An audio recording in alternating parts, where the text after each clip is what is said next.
Muito bem, nós voltamos à apresentação de mais uma edição do nosso Pensando Nisso, na TIM TV. E, como sempre, um assunto interessante, com personalidades interessantes, abordando assuntos dos mais diversos segmentos. Aqui nós já falamos sobre segurança, já falamos sobre política, sobre saúde e esportes.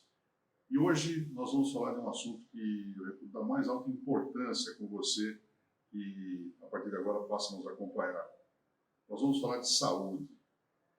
O nosso convidado de hoje é nada mais nada menos do que uma das pessoas de maior respeitabilidade em nossa cidade, em nossa região, no estado de São Paulo, no Brasil. Ele que chegou em São José dos Campos por volta dos anos 60, é um médico tradicional da cidade, é um político respeitabilíssimo. Ele já foi deputado estadual, deputado federal, ele já foi secretário de Estado e é o nosso entrevistado de hoje, a quem eu agradeço a participação, a presença, e vamos ouvir e aprender muito com o Dr. José de Castro Coimbra. Muito obrigado pela sua participação. Eu que agradeço o seu convite, Dirceu. É sempre muito bom a gente poder dividir um pouco daquilo que a gente aprendeu, daquilo que a gente sabe, com o público. Então, o seu convite me honra bastante, e principalmente porque nós estamos sentindo que São José dos Campos está de parabéns com essa empresa de comunicação que, sem dúvida nenhuma, vai marcar uma posição definitiva e levar aos ouvintes, aos espectadores, assuntos da maior importância. Eu tive a oportunidade de, em uma determinada época, fazer uma entrevista com o Dr. Coimbra, e nós abordamos um assunto que é muito importante na vida de cada um de nós. É sobre o glúten. Quem não gosta de um pãozinho com manteiga pela manhã, um belo macarrão, tomar sua cervejinha e tantos outros produtos que contêm o glúten. Então, vamos tratar sobre esse glúten no programa de hoje, na primeira parte. Depois vamos falar de outro assunto também que tão importante como o glúten, com o Dr. José de Castro Coimbra, que é um estudioso, um especialista sobre esse assunto. Dr. Coimbra, o que é glúten? Bom, glúten é um produto que existe naturalmente naquele alimento que é antiquíssimo e extremamente importante, que é o trigo. Mas é um componente do trigo. O trigo tem o glúten, tem outras proteínas, mas exatamente o glúten é que traz prejuízos para a saúde do ser humano. E quando é que foi descoberto que o trigo traz esse problema para a saúde, como o senhor explicou, como o senhor está explicando? Bem, os bem antigos se lembram de uma doença que recentemente tomou o nome de doença celíaca. O que é a doença celíaca? Uma criança nascia, enquanto ela se amamentava na mãe, no seio da mãe, ia tudo bem, estava desenvolvendo, crescendo, engordando e tal. Quando ela parava de usar o leite materno como o principal alimento, começavam as papinhas, e nessas papinhas tinha trigo. Algumas crianças, poucas, mas algumas crianças, começavam a apresentar uma síndrome, sintomas de vômitos, de emagrecimento, de cólicas intestinais e por aí afora. E ninguém sabia por que aquela criança estava apresentando aquele tipo de patologia, de doença. Durante muitos anos, se buscou várias dietas, né, para ver se essa criança podia se livrar daquela sintomatologia. Mas foi exatamente na Segunda Grande Guerra Mundial que um médico de uma cidade do interior, que tinha uma meia dúzia de crianças que tinham aquela doença, notou que as crianças ficaram boas. E, quando acabou a guerra, as crianças voltaram a ficar doentes. Ele, bom observador, começou a fazer as elucubrações, pensar o que pode ter acontecido durante a guerra e tal. E se fixou num fato. Durante a guerra, os soldados consumiam todo o trigo que era produzido no país lá para se alimentar. E a cidadezinha ficou sem receber trigo. Ele mesmo fez as primeiras experiências e verificou que começou a... Bom, acabou a guerra, o trigo voltou a ser fornecido para a cidade e as crianças voltaram a ficar doentes. E ele chegou à conclusão de que aquela doença era causada, sem dúvida nenhuma, pelo trigo. E nós que consumimos o trigo diariamente, doutor Coimbra, nós podemos entender que uma enxaqueca pode ser consequência do trigo? Pode ser uma dor estomacal pode ser consequência do trigo? Uma dor, depressão, dores articulares. Depressão também? Depressão, dores articulares. Tem uma dezena, quem sabe 2 ou 3 dezenas de doenças. Bom, hoje, por exemplo, nós temos ouvido falar muito em doenças autoimunes. Doenças autoimunes. Os 3 grandes vilões entre os alimentos, possíveis causadores das doenças autoimunes, são açúcar, leite e trigo. O leite também? O leite também, porque tem umas proteínas que, às vezes, o nosso sistema imunológico estranha aquela proteína e provoca uma tempestade no nosso organismo, resultando doenças extremamente importantes, que são as chamadas doenças autoimunes. O senhor falou do recém-nascido, falou do bebê, que as mães amamentam com papinha. No choro, a mãe, muitas delas não dão leite materno, né? E dão o leite comum, uma papinha, e nessa papinha vem o trigo e vem o leite. Então aí você está contaminando a criança. As crianças, veja bem, são 2 coisas. Primeiro, existem porcentagens de pessoas que têm uma intolerância ao trigo.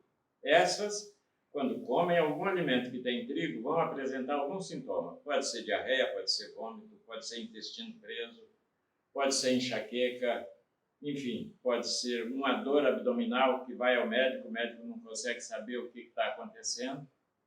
E existem as pessoas que têm uma sensibilidade muito menor.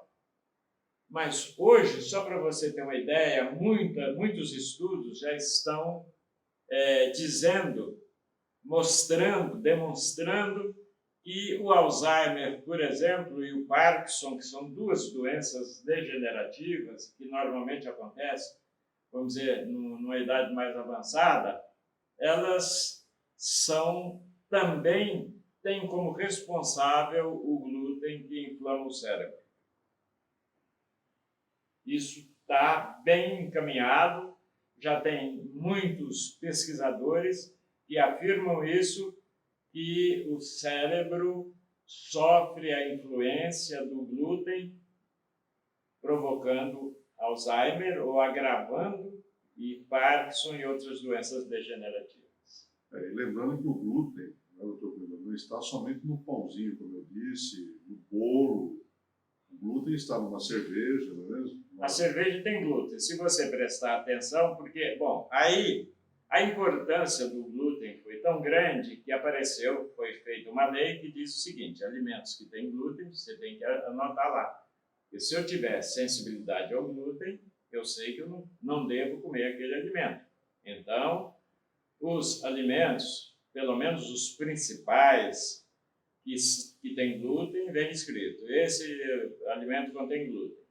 Na cerveja, na latinha da cerveja, vem escrito que esse alimento contém glúten. Doutor Coimbra, existem algumas padarias em São José dos Campos e nas cidades aqui vizinhas também, onde eles trabalham com a produção de pães normal, de qualquer padaria. Só que existe também um balcão ao lado, onde eles colocam os produtos sem glúten. Sem glúten, exatamente. Esse produto sem glúten, feito numa empresa, numa padaria, numa indústria de panificação, com o trigo normal, não pode haver essa contaminação cruzada?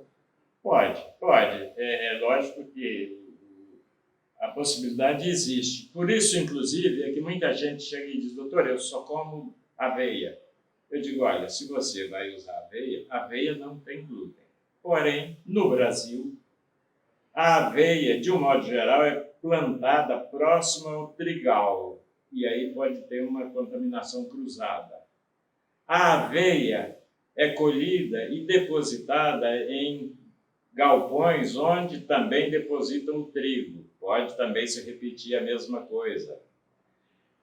A aveia, em muitos lugares, é moída nos mesmos moinhos que moem o trigo. Então, essa possibilidade da contaminação cruzada existe. Bom, e a substituição do trigo, no caso, seria por farinha de arroz, não é? Farinha de arroz, fécula de batata e outras coisas mais. Agora, as mais comuns são arroz, aqui no Brasil, arroz e batata. Agora, numa forma onde você faz um bolo com trigo, você pode usar essa mesma forma para fazer um bolo com farinha de arroz e com fécula de batata? Precisa ter os cuidados de lavar, para descontaminar e tal, mas em princípio pode, mas tem que ter cuidados. Bom, além dessas doenças que o senhor citou aí, Alzheimer, quais outras doenças que nós estamos propensos à utilização do trigo, doutor? Doenças simples e que aquele que consome não percebe. Então, os principais são as doenças intestinais. Por quê? Porque o glúten ele é inflamatório. Ele inflama articulações, ele inflama intestino principalmente. Ora, o nosso intestino ele tem uma camada que é de uma sensibilidade muito grande.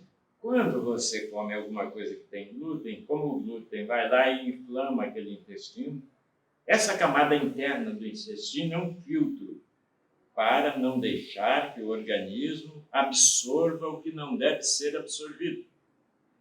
Quando o glúten provoca inflamações no intestino, esta camada interna vai se romper e são duas coisas que acontecem. Não só a inflamação do intestino, mas também a passagem para o aparelho circulatório de alimentos que não deveriam chegar no aparelho circulatório. Bem, o programa Pense Nisso de hoje, conversando com o Dr. José de Castro Coimbra, médico, já foi deputado estadual, já foi deputado federal, secretário de Estado, foi vereador em São José dos Campos e também major do CTA, não?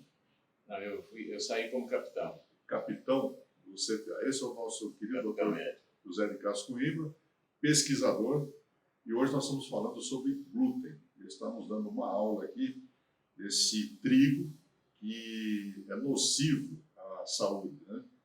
E a gente utiliza esse trigo desde o nascimento, né, doutor? Pois é, Dirceu, mas acontece o seguinte, o trigo antigo tinha uma quantidade de glúten muito pequena.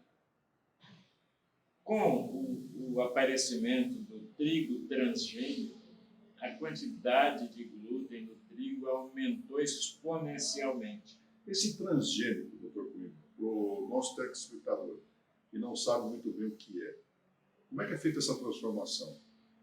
Isso é em laboratório. As sementes são trabalhadas, né? Por que você faz uma semente transgênica? Para fazer com que aquele produto, aquela planta, aquele alimento, ele resista mais aos agrotóxicos. Hoje, antigamente era uma hortinha, era uma rocinha que cada um fazia. Hoje são quilômetros de soja, quilômetros de milho, quilômetros de feijão e por aí afora. Então, essas agriculturas atraem as pragas. Se você usar uma semente comum, estas pragas não podem ser combatidas com os agrotóxicos, porque as plantas morreriam. O transgênico é exatamente a produção de sementes que resistem aos agrotóxicos. Aí você joga agrotóxico, até de avião, né? Você lembra que tem uns aviões aí que jogam agrotóxico? E mata as pragas, mas não mata a planta alimentar.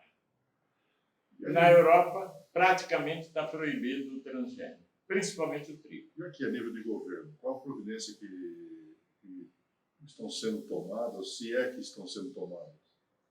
Olha, é uma discussão muito grande, até a grande imprensa recentemente falou muito de que no Brasil o número de transgênicos aumentou demais.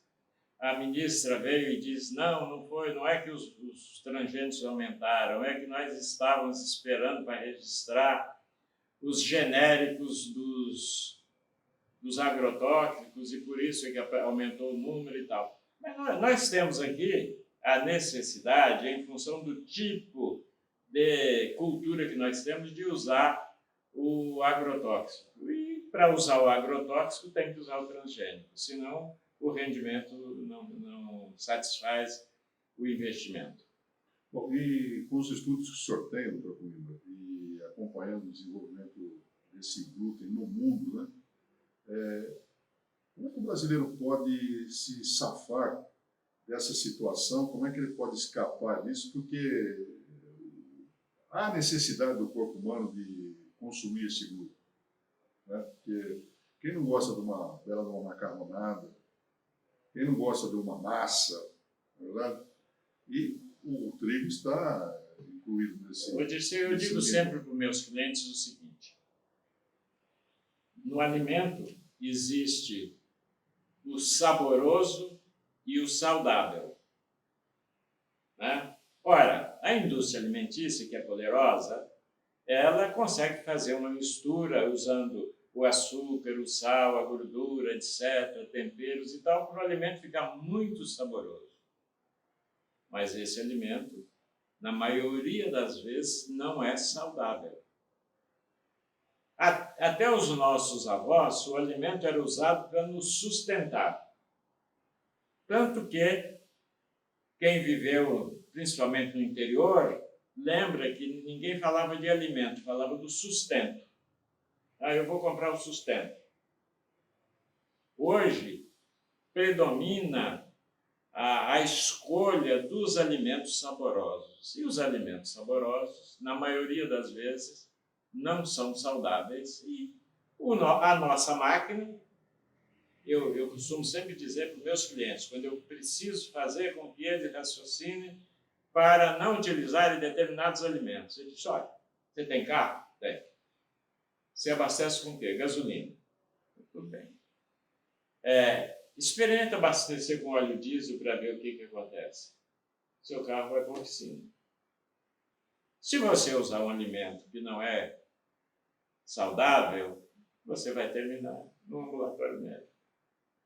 Então, é uma opção. Eu sei que é difícil. É muito difícil, porque nós crescemos, principalmente nas gerações mais modernas. Na minha, não, porque na minha geração, né, bolo, refrigerante, sorvete, era só uma festa muito importante, quem sabe no aniversário ou no fim do ano. Mas hoje, quando a gente vai marcar uma reunião com os amigos, com os companheiros, que fala, vamos comer uma pizza? É ou não é? É isso aí. Bom, é comum nós conversarmos com pessoas, né, com amigos que são hipertensos ou então são diabéticos, né?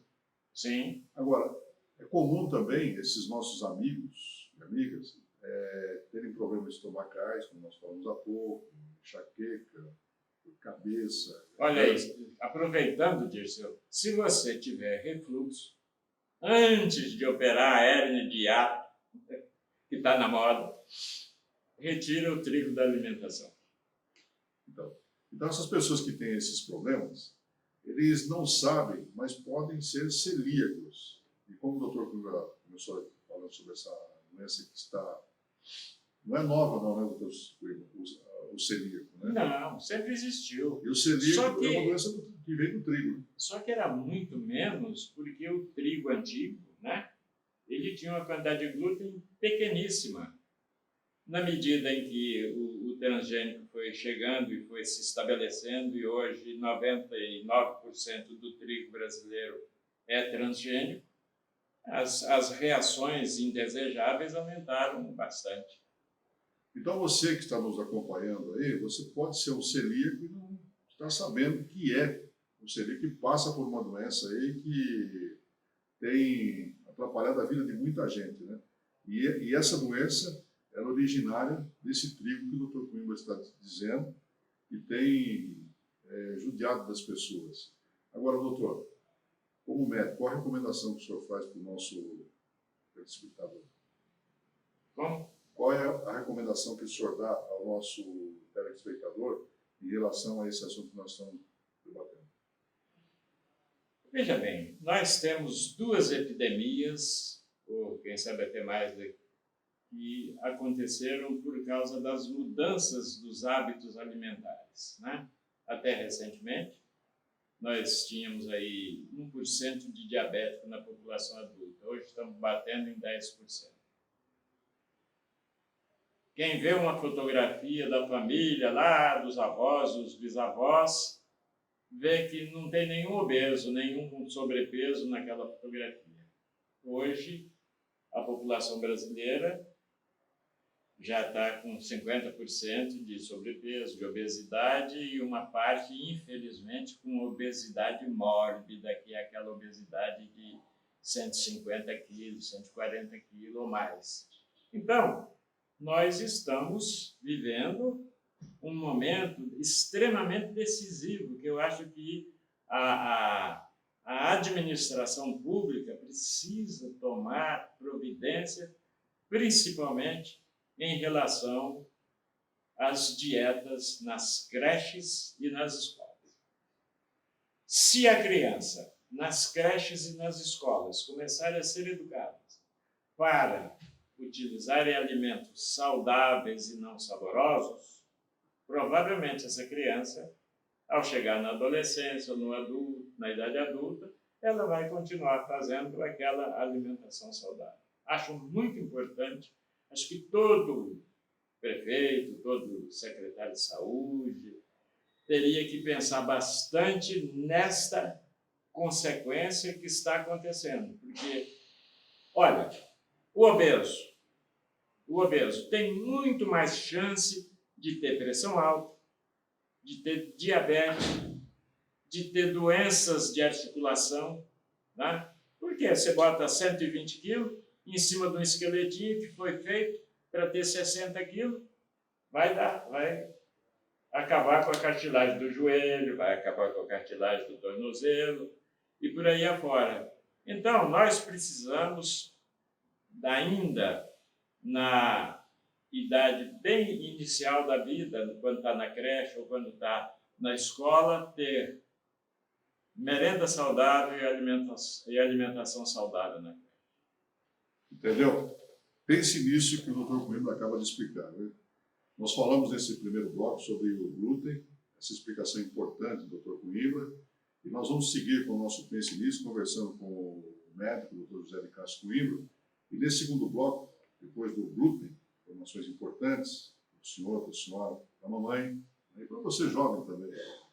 Então evite aí o trigo para que você tenha uma vida saudável.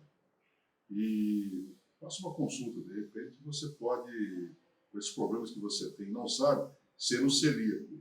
E a partir daí você tem que diminuir o trigo para ter uma vida normal. Falamos sobre glúten, o quanto o glúten é prejudicial à saúde humana. E nesse segundo bloco, nós vamos falar sobre as buscas de novas alternativas para melhorar a saúde como um todo, já que inúmeros profissionais da área trabalham nesse assunto. E dia após dia surgem novas possibilidades de tratamento para diversas doenças que têm como objetivo serem menos invasivos e mais eficazes. É uma mistura de ozônio, que é uma nova terapia que surgiu nos últimos anos, a ozonioterapia. É isso aí. E aqui, na cidade, na região, você fala em ozonioterapia, lembra-se de José de Castro Coimbra, que tem feito um trabalho muito importante e ajudado na saúde de muitas pessoas. Doutor Coimbra, o que é isso, ozonioterapia? Você conhece, né, porque já faz bastante tempo, antibiótico terapia. O que é antibiótico terapia? É usar o antibiótico como tratamento. Ozonoterapia é usar o ozônio como tratamento para muitas doenças. Eu diria a você, Dirceu, que existem doenças onde o ozônio sozinho dá conta do tratamento. E existem várias doenças onde o ozônio, associado a um tratamento ortodoxo, pode melhorar muito o prognóstico daquele paciente. Esse ozônio, ele mata bactérias? Olha, tem aqui uma notícia que foi dada na edição do dia 10 de dezembro de 2010, no Jornal Nacional da Rede Globo. O ozônio é usado para matar bactérias desde o início do século passado.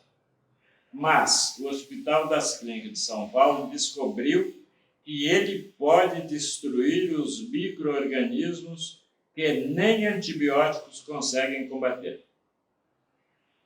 Isso aconteceu em 2010 e até hoje, infelizmente, o Hospital das Clínicas não adota o ozônio nas patologias onde ele podia utilizá-lo. Até as células doentes, a ozonoterapia intervém? Olha aqui, o Hospital das Clínicas de São Paulo anunciou nesta sexta-feira uma descoberta, que não é descoberta nenhuma, que promete destruir um inimigo microscópico mais poderoso.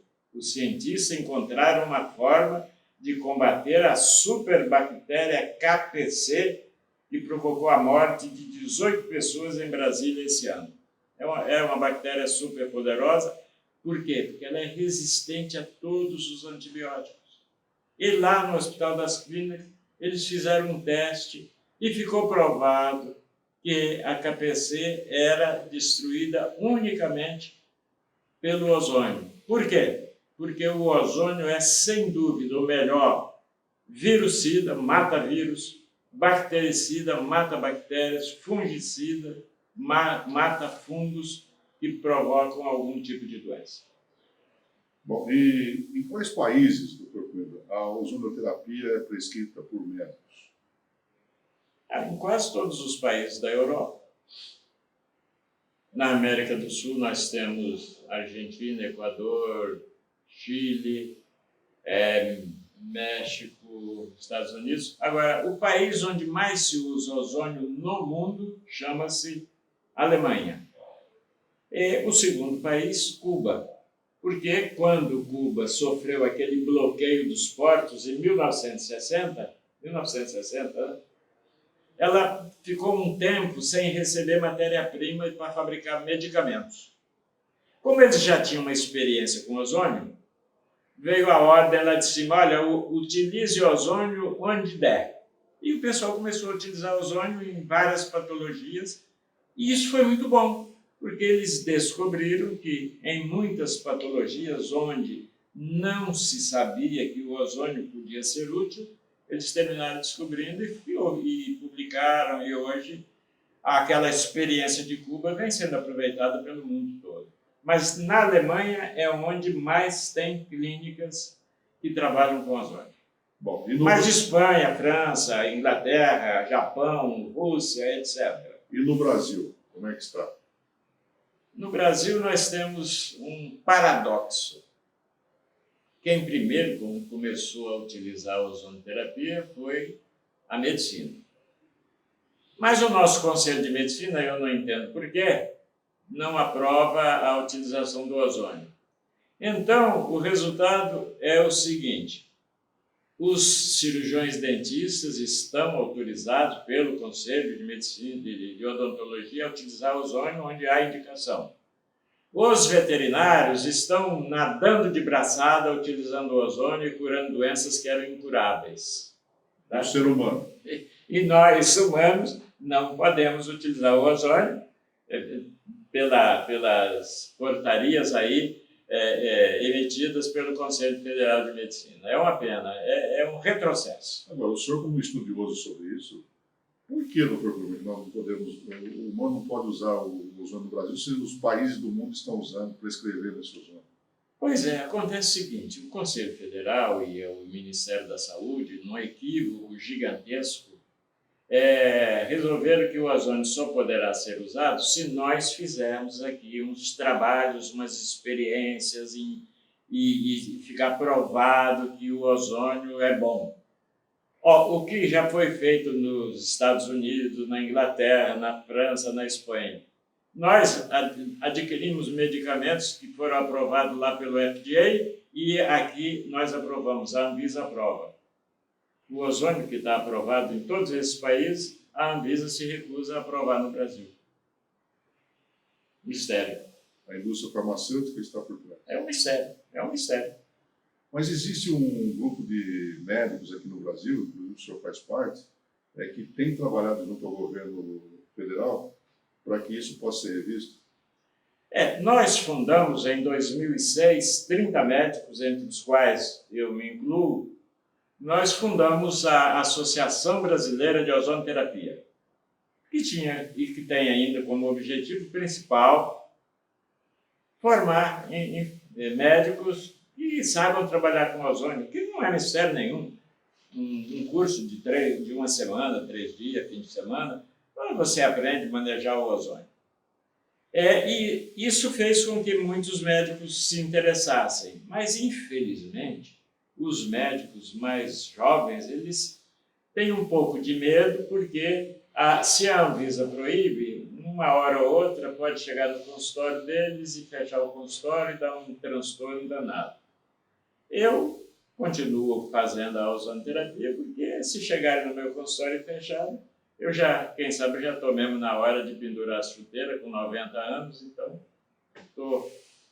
continuo fazendo ozonoterapia e absolutamente convencido de que, tem um trabalho feito pela Fundação Getúlio Vargas que demonstra que aquelas doenças que podem ser tratadas com ozônio, se tratadas com ozônio, o custo do tratamento vai ficar entre 20% e 80% menor do que a medicina ortodoxa. 20%. Você gastava 100 para tratar aquele paciente, você vai gastar 20. Uma pergunta que o senhor já respondeu, mas é bom repeti-la. A ozonoterapia possui evidências científicas internacionais? Existe a Associação Internacional de Ozonoterapia, que se reúne cada ano, cada 2 anos, para ver a experiência dos países que aplicam, está perfeitamente aprovado no mundo todo. Eu falei, olha, os principais países do mundo. Representantes do governo participam desses encontros? Sim, os ministérios da saúde, ou os equivalentes, estão perfeitamente informados. Nós temos uma estatística de efeitos colaterais indesejados e tudo isso é reportado para essa Sociedade Internacional de Ozonoterapia. Então, um tratamento tão importante para a saúde humana como esse, e como o senhor disse, parece que o trabalho é feito na clandestinidade, é isso? É semi-clandestinidade. Eu vou dar um exemplo para você que eu acho que encerra o assunto. Diabetes, as complicações da diabetes. Todo mundo que conhece algum diabético lembra, sabe, ouviu falar que o diabético, quando complica, ele pode ter necessidade de amputar um dedo, um pé, uma perna. Está de acordo comigo? Conhece alguém que já teve que amputar um pé ou uma perna? Pois bem, este pé ou esta perna poderiam não ter sido amputados se o ozônio tivesse sido aplicado no momento certo. Então, aqui vai um lembrete para você que é diabético. Se você começar a ter muita fraqueza na perna, muita dor na perna, quando você começa a caminhar, depois de 50, 100 metros, você dá vontade de sentar na guia da calçada, é porque a circulação da sua perna está comprometida. Então, procure uma clínica de ozonoterapia, porque não existe nenhum outro medicamento que possa evitar o entupimento dessa artéria, só o ozônio. E esse ozônio, ele tem contraindicação? Pouquíssimas. Pouquíssimas.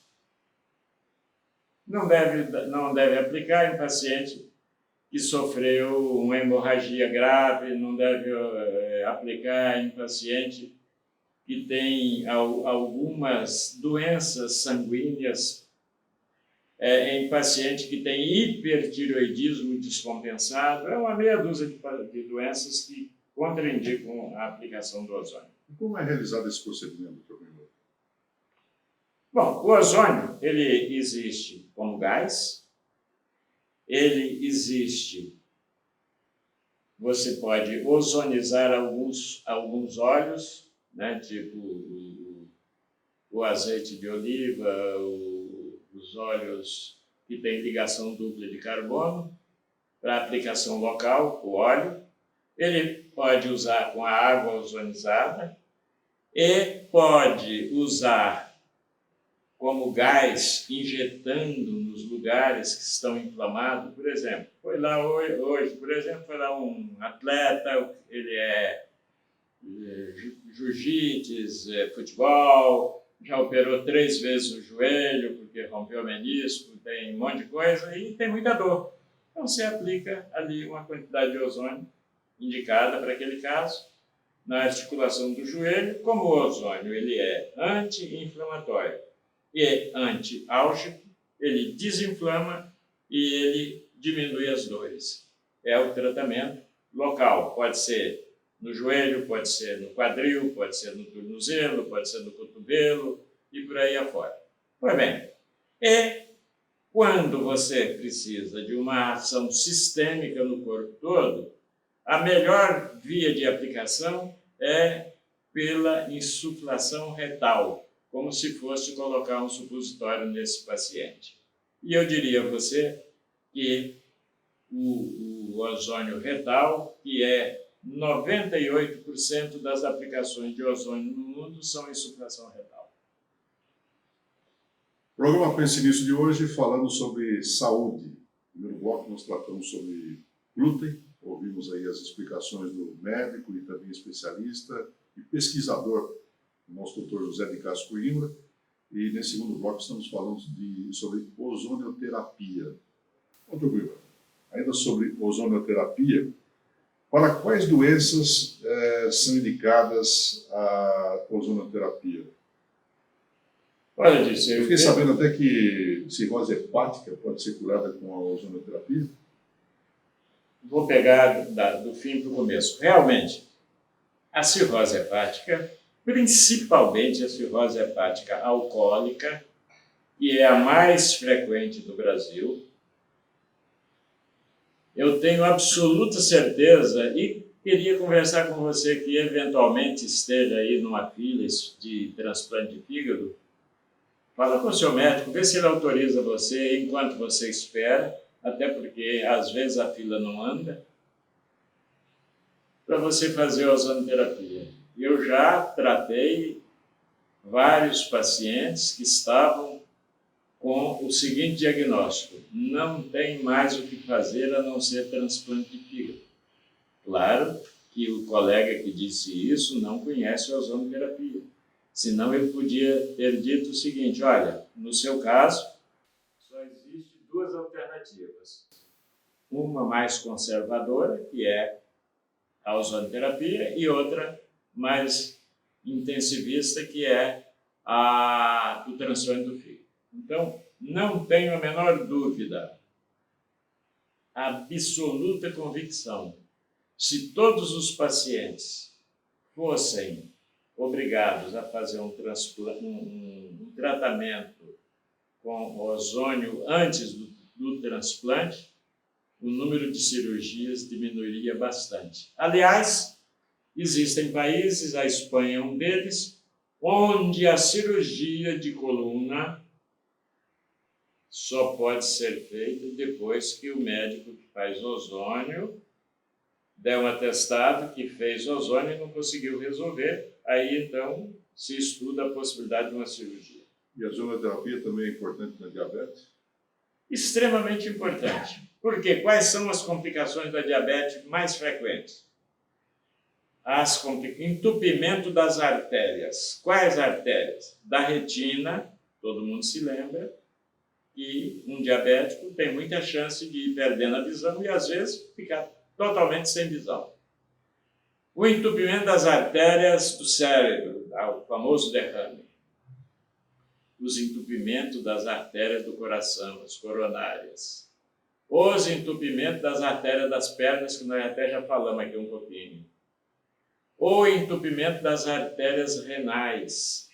Se alguém for a uma clínica de hemodiálise, vai verificar que a maioria dos pacientes que estão fazendo hemodiálise estão fazendo porque são diabéticos e a diabetes complicou e ele precisou de fazer hemodiálise. Tudo isso poderia ser reduzido, no mínimo, pela metade, se o ozônio pudesse chegar na vida desses pacientes ainda a tempo. É lógico, às vezes chega para mim lá, gente com o pé gangrenado, preto, porque já não tem mais circulação nenhuma, aí eu digo, olha, agora não dá mais. Agora, se você chegar num momento adequado ainda e começar a fazer ozônio, você vai evitar pelo menos 50% das amputações de pé, perna, etc. Então, doutor Coimbra, até mesmo a recuperação de uma visão pode ser feita através da ozonoterapia? Nos casos que são os mais comuns, que são os de retinopatia diabética. Sim. E outras doenças do olho também melhoram. Vamos dar um exemplo. Conjuntivite. É um vírus. Se você lavar o olho com água ozonizada, você cura uma conjuntivite em 24 horas. Eu já tratei com conjuntivite que tinha usado antibiótico, tanta coisa, já fazia mais de uma semana. Com 3 ou 4 aplicações de água ozonizada, desinflamou, estava ótimo, estava enxergando. Agora, essa água ozonizada nós encontramos no mercado. Não existe água ozonizada no mercado. Quando você ozoniza a água, ela retém o ozônio durante 15 a 30 minutos. Mas não tem uns filtros com água ozonizada? Não, é ionizada, é outra coisa. Se confunde muito ozonizada com ionizada. Se tomar essa água ozonizada, resolve esses problemas todos que eu não. A água ozonizada tem indicação para doenças do tipo gengivite, esofagite, úlcera gástrica, gastrite, que são até onde a água ozonizada chega a tempo de socorrer a diminuir as inflamações. Dr. Coimbra é um médico conceituado aqui em nossa São José dos Campos e tem feito esse trabalho aí, conforme ele explicou, sobre ozonoterapia, que tem resolvido a vida de muitas pessoas, né? E no primeiro bloco ele falou também sobre o glúten, a importância de você evitar o glúten, porque é um outro produto originário do trigo que tem complicado a vida de muita gente. Eu posso dar uma palavra? Sim. O que aconteceu com o trigo? Quando conseguiram fazer a semente transgênica do trigo, a euforia foi tão grande, porque a semente transgênica ela aumentou a produção do trigo em 10 vezes. O que você colhia de trigo em 10 hectares, hoje com a transgênica você colhe em 1 hectare. Então houve um otimismo, porque sendo um alimento barato, vai ajudar a terminar com a fome no mundo. O cidadão que conseguiu fazer a semente transgênica ganhou até o Prêmio Nobel da Paz ou coisa parecida. O entusiasmo foi tão grande que esqueceram de fazer uma prova de segurança alimentar que seria obrigatória. Antes de botar o trigo na mesa de todo mundo, teria que fazer uma experiência, aquela experiência de gente comendo trigo, trigo transgênico, porque o outro todo mundo já comia. Comeu trigo transgênico para ver se tinha algum efeito colateral indesejável. Esta prova de segurança alimentar não foi feita. Por isso, todo mundo embarcou na onda de plantar trigo transgênico. Felizmente, na Europa, já desembarcaram. Está proibido trigo transgênico na Europa. Bom, Dr. José de Castro Coimbra, nos dando uma aula aí sobre glúten, nos dando uma aula sobre ozonoterapia no nosso Pense Nisso de hoje. E, como eu disse a princípio, ele foi secretário de Estado, deputado federal, deputado estadual e foi vereador também em São José dos Campos. Eu não podia encerrar a sua participação de hoje, ele que vai voltar aqui no nosso Pense Nisso, não podia encerrar perguntando para o doutor Coimbra, que tem uma experiência política muito grande, como é que o senhor vê o Brasil de hoje, doutor Coimbra? O que o senhor espera desse país nessa nova fase que ele está vivendo? Olha, quando a gente vê a história do Brasil, nem vamos falar desde o descobrimento, vamos falar desde a vinda de Dom João VI, né? Todo mundo achava que o Brasil não podia dar certo. A confusão era muito grande, as revoluções eram muito grandes. O Pará queria separar, o Rio Grande queria separar, a Bahia queria separar, Pernambuco queria separar. E o brasileiro foi dando um jeito e nós hoje estamos aí, né, forte, uma nação consolidada. E de vez em quando tem alguém fazendo umas loucuras e tal, mas eu sou absolutamente otimista em relação ao Brasil. Nós temos o que o mundo não tem. Nós temos possibilidade de produzir alimento para nós e ainda exportar alimento. Nós temos um subsolo super rico. Quem é que não se lembra dos cacetes que Monteiro Lobato levou porque ele dizia que o Brasil tinha petróleo? Foi preso. Pois bem, e hoje o Brasil é exportador de petróleo. Então, falta só não atrapalharem agora a Lava Jato. Deixa ela continuar fazendo o seu trabalho, que é um trabalho necessário. Ladrão tem que ser punido para dar o exemplo, para diminuir ao máximo o problema da corrupção. Na hora que o Brasil diminuir a corrupção a níveis aceitáveis, eu não tenho dúvida que nós vamos voltar a desenvolver e os nossos filhos, nossos netos, estarão num país melhor do que o que nós vivemos. Não disse que o nosso convidado de hoje era muito especial? Assuntos especiais e a presença hoje aqui que nos enaltece muito do Dr. José de Castro Coimbra. Dr. Coimbra, muito obrigado pela sua participação nesse nosso Pense Nisso de hoje. Obrigado pela oportunidade de estar aqui dividindo um bocadinho do que eu consegui aprender com os que estavam nos assistindo. Dr. Coimbra, José de Castro Coimbra, repito, médico, foi deputado estadual, deputado federal, vereador, secretário de Estado, capitão do nosso CTA e uma figura muito querida em São José, em toda a nossa região, no estado, uma figura muito conhecida. E hoje nos brindou aqui com sua participação, falando sobre glúten, falando sobre ozonoterapia e dando esse depoimento final aqui sobre o nosso país e o futuro desse nosso Brasil. Muito obrigado, doutor. Um abraço, Dirceu. Pense Nisso volta com outro assunto importante, mais convidados interessantes e importantes. E aqui, você sabe, né? É um programa feito para você. Então, o que você ouviu, pense nisso.